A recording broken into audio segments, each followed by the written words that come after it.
اعوذ باللہ من الشیطان الرجیم، بسم اللہ الرحمن الرحیم۔ 21ویں پارے میں 5 صورتیں ہیں۔ سورہ عنکبوت کا بقیہ حصہ، سورہ روم، سورہ لقمان، سورہ سجدہ اور سورہ احزاب کا ابتدائی حصہ۔ سورہ عنکبوت کے بقیہ حصہ میں 4 اہم باتیں بیان ہوئی ہیں۔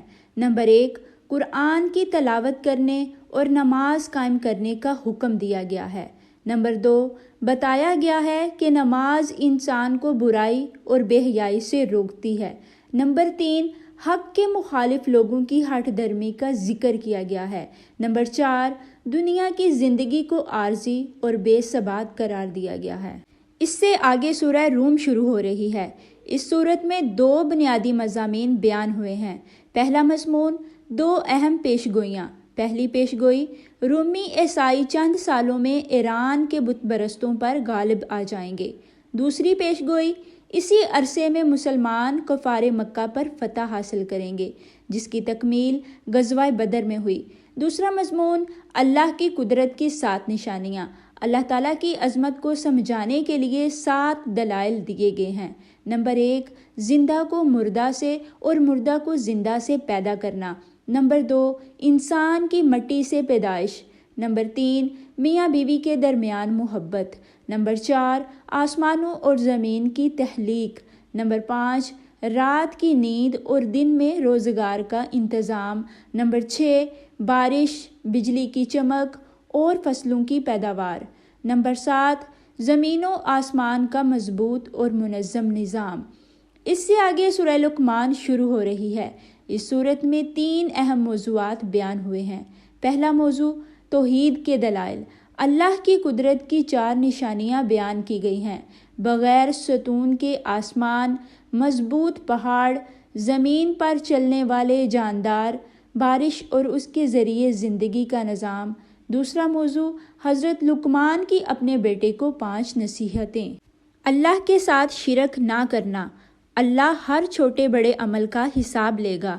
نماز قائم کرو، نیکی کا حکم دو اور برائی سے روکو، اور صبر کرو، عاجزی اختیار کرو اور تکبر سے بچو، درمیانی چال چلو اور نرم آواز میں بات کرو۔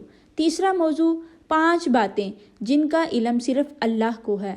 بارش کہاں اور کتنی ہوگی، قیامت کب آئے گی، ماں کے پیٹ میں بچے کی مکمل حقیقت، انسان کی موت کا وقت اور جگہ، انسان کل کیا کرے گا۔